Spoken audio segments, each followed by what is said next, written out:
बिस्मिल्लाहिर्रहमानिर्रहीम। अस्सलाम वालेकुम। यूट्यूब चैनल पर तारिक मतीन आपको खुशामदीद कहता है। सबसे पहले आपसे दरख्वास्त कि अगर आप चाहें तो चैनल को सब्सक्राइब करें ताकि वो चीज़ें जो मैं चाहता हूँ आप तक पहुँचें वो आप तक पहुँच सकें। वज़ीर-ए-आज़म इमरान खान साहब ने आज एक ख़िताब किया। ये दुनिया भर में पाकिस्तान के सफ़ीरों से, सुफ़रा से ऑनलाइन ख़िताब था और इमरान खान साहब ने इस ख़िताब में बहुत मुख्तलिफ़ बातें की। इस पर मैं बाद में आऊँगा। साथ ही आपको ये भी बताऊं कि आज फैसला आ गया है।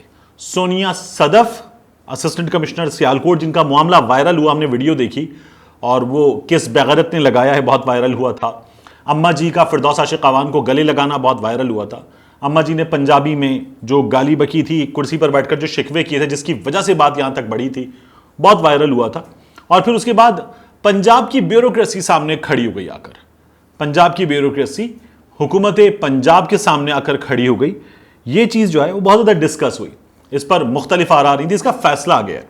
इस पर बात करेंगे कि फैसला क्या आया है और अब फैसला कहाँ पहुँच गया, किस तरह से आया है। लेकिन सबसे पहले मैं चाहूँगा आपको एक वीडियो दिखाऊँ। ये वीडियो जो है ये भारत की वीडियो है, भारत के दारुल हुकूमत दिल्ली की वीडियो है।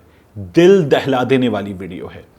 आमतौर पर आप अपने मोबाइल फ़ोन्स पर ही ये वीडियोज़ देखते हैं, यूट्यूब वीडियोज़ आप अपने लैपटॉप्स पर देखते हैं जो अकेले में देखी जाती हैं। लेकिन कई दफ़ा जैसे मैं अपने घर में बहुत बार अपने स्मार्ट टीवी पर देखता हूं तो कुछ और लोग भी देख रहे होते हैं। तो अगर कोई और आपके साथ देख रहा है, बच्चे देख रहे हैं, तो फिर ना देखिए, इस वीडियो को पॉज कर दीजिए, वरना देख लीजिए। ये वीडियो जो है दिल्ली के अस्पताल की वीडियो है। इंतहाई खौफनाक वीडियो है ये मैं आपको जो इन आउट करके दिखा रहा हूं इस वक्त, ये दिल्ली के अस्पताल के मनाजिर हैं। ऑक्सीजन खत्म हो गई है, अमला भाग गया है। अस्पताल की इंचार्ज ने अपने स्टाफ से कहा कि भाग जाएं, आपको बहुत खतरनाक रद्देअमल का सामना करना पड़ सकता है। हुकूमत बिल्कुल गायब है, सिस्टम कोलैप्स कर गया है, लोग मर रहे हैं, कोई पूछने वाला नहीं है इस तमाम तर सूरत हाल में। और इन हालात में ये वीडियो सामने आई है। पुलिस, मीडिया की टीम ये अंदर गई, एनडीटीवी की टीम अंदर गई है और उन्होंने जाके देखा है वार्ड में जो हालात हैं।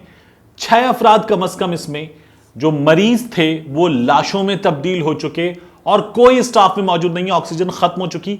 ये इंतहाई खतरनाक सूरत हाल है।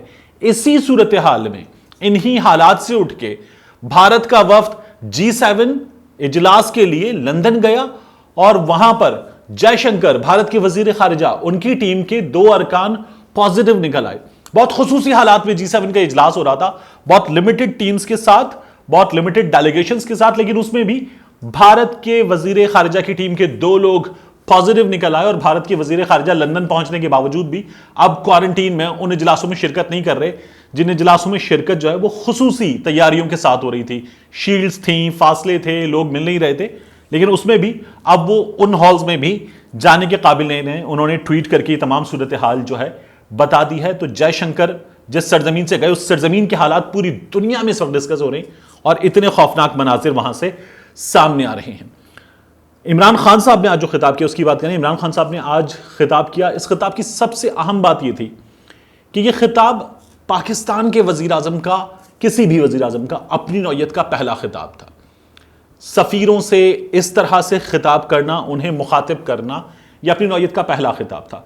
इमरान खान साहब ने दुनिया भर में पाकिस्तानी सफीरों को मुखातिब किया, उनसे बात की और कहा कि शिकायत सामने आ रही हैं। जो पाकिस्तानी कम्युनिटी है उसकी जानिब से शिकायत सामने आ रही हैं। उन्हें पाकिस्तानी सिफारत खानों में, पाकिस्तानी हाई कमीशंस में, पाकिस्तानी कौंसल खानों में बहुत ही बुरे रवैये का सामना है।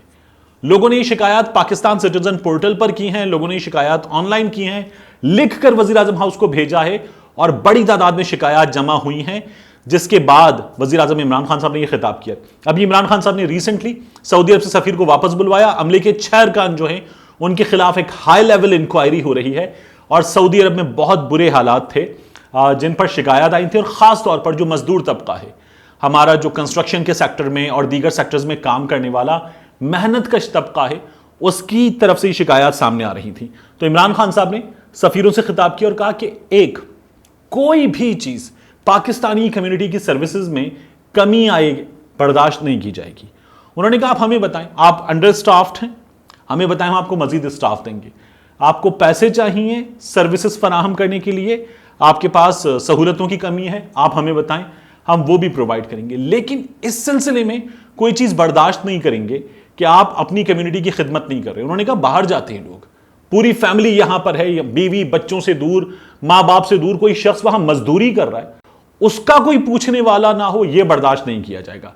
मैंने आपसे पहले भी अर्ज किया था कि मैंने खुद यूएई में रहते हुए देखा कि हमारे दुबई में कौंसल खाने के बाहर बंदा आता है एजेंट, और वो बिल्कुल आके सामने बताते जनाब क्या काम है अंदर, लाइन से आप फारिग हो जाएंगे, बाबू बाबू सब चीजों से मैं काम करवा देता हूं आपका।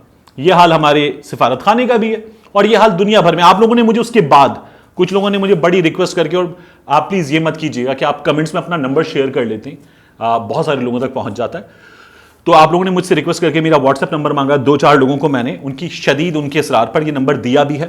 तो बहरहाल ये शिकायत थी, इमरान खान साहब ने कहा कि इन पर एक कोई भी चीज बर्दाश्त नहीं की जाएगी, और साथ ही उन्होंने कहा सेल बनाएं, सेल बना के ये जो पाकिस्तानी कैदी हैं आपके मुल्कों में, इनके बारे में मालूमात जमा करें, और जहां छोटे जुर्माने होंगे, छोटे जराइम होंगे, उन्हें हम खुद अदा करेंगे और उनकी रिहाई के लिए काम करेंगे। आपको याद होगा जब मोहम्मद बिन सलमान पाकिस्तान थे, इमरान खान साहब अभी भी जा रहे हैं, तो पाकिस्तानी कैदियों पर खुसूसी तौर पर बात होगी। ये आपने किसी वजीर आजम को, किसी सरबराह मुमलिकत को पाकिस्तान के इससे पहले करते हुए नहीं देखा। जब मोहम्मद बिन सलमान साहब आए थे, उन्होंने तब भी इमरान खान साहब ने बहुत इल्तिजा करते हुए कहा था कि जो हमारे कैदी हैं उनको छुड़वा दीजिए, उनके सिलसिले में काम कीजिए। और मोहम्मद बिन सलमान ने कहा था कि मैं सऊदी अरब में पाकिस्तान का सफीर हूं। तो ये आपको कंपैशन कहीं किसी और की तरफ से नजर नहीं आएगा। इमरान खान साहब ने एक और बात की, इमरान खान साहब ने कहा ये अल्लाह के बड़े खास लोग हैं। हम लोग बड़ा मजाक उड़ाते हैं, मैं कोई जो बाकी लोग हैं वो मुखलिस होंगे, यकीनन मुखलिस होंगे, काम करते होंगे, लेकिन ये जो है ना अल्लाह के खास लोग जो मेहनत मजदूरी करते हैं, तो ये बात की गई थी और ये एक अच्छी चीज है जो उन्होंने की है। और अब इमरान खान साहब जाके इस सिलसिले में मजीद एफर्ट्स भी करेंगे सऊदी अरब में भी, जो पाकिस्तानी कैदी हैं उनके हवाले से। उन्होंने कहा यूएई में और सऊदी अरब में खास तौर पर शिकायत आ रही हैं, और फिर मुख्तलिफ सिफारत खानों में लोग मुल्क के इस कोने में होते हैं, सिफारत खाने तक पहुंचते हैं एक दिन से जायद का बाज़ जगहों पर सफर करके, और काम नहीं होता। यह काबिल बर्दाश्त चीज़ नहीं है। मेरे साथ हो, मैं भी कम से कम बर्दाश्त नहीं करूंगा। उसके बाद जो फिरदौस आशिक़ साहिबा का मामला है, उसमें रिपोर्ट आ गई है, और यह रिपोर्ट हुकूमत को दे दी गई है, इमरान खान साहब तक पहुंच गई है। जो हुकूमत पंजाब है उसकी जानिब से ये रिपोर्ट तैयार की गई है। इस रिपोर्ट में यह तो बताया गया है फिरदौस आशिक़ साहिबा के बारे में कि उन्होंने असिस्टेंट कमिश्नर से बहुत तल्ख लहजे में बात की, बहुत तल्ख लहजे में बात की। जैसे चीफ सेक्रेटरी पंजाब हैं जवाद रफीक मलिक, उन्होंने कहा था कि गैर मुहज़्ज़िब ज़बान या रवैया बर्दाश्त नहीं करेंगे, काबिल मुज़म्मत है। तो ये तो हमने देख लिया था, लेकिन हुकूमत पंजाब की रिपोर्ट में भी आया, मगर जो फैसला आया वो ये है कि असिस्टेंट कमिश्नर सोनिया सदफ कसूरवार हैं। ये रिपोर्ट वज़ीर आज़म इमरान खान तक पहुंच गई है, क्योंकि फिरदौस आशिक़ साहिबा आई, वो अपनी गाड़ी में बैठी हुई थी, वो अपनी जिम्मेदारी पे अपनी जगह पर मौजूद नहीं थी, ये लिख कर दे दिया गया है। दूसरा, जो किस बेगैरत ने तुम्हें लगवाया, जुमला बड़ा वायरल हो रहा था और लोग शेयर कर रहे हैं वीडियो। कोई शेयर कर रहा है चौधरी सरवर की वीडियो, जो सोनिया सदफ को मेडल दे रहे थे कि इन्होंने लगवाया या हुकूमत ने लगाया, मुख्तलिफ बातें होनी थी, चीफ सेक्रेटरी ने लगाया, कोई बता रहा था। तो पता ये चल रहा है, मैं आज आपको बता दूं, ये अंदर की खबर है, फिरदौस आशिक़ साहिबा ने इस वाक़े के बाद अपने करीबी जो टीम के लोग हैं उनसे बात करते हुए एक बार कहा कि मैं जिसको बता रही थी उसे पता चल गया है, मैं जिसको बता रही थी उसे पता चल गया है। वो उस शहर में खुद को मालिक समझता है हर चीज़ का, वज़ीर आज़म के करीब है, और उसको मैं बता रही थी, उसे समझ लग गया कि मैंने उसे बताया है। जिन साहब से मेरी बात हुई वो फिरदौस आशिक़ साहिबा की टीम का हिस्सा हैं, और उन्होंने ये कहा कि फिरदौस आशिक़ साहिबा ने एक जगह बात करते हुए नाम भी ले लिया है। उस्मान डार साहब की बात हो रही थी, जो फिरदौस आशिक़ साहिबा ने इशारा दिया, और उनका ये कहना है कि सोनिया सदफ को लगवाने में उनका हाथ है, यहाँ उनकी पोस्टिंग उनकी सिफारिश पर की गई है। तो ये कुछ मालूमात थी, ये आपके साथ शेयर करनी थी। मिलते हैं इंशाअल्लाह आपसे अगले व्लॉग में।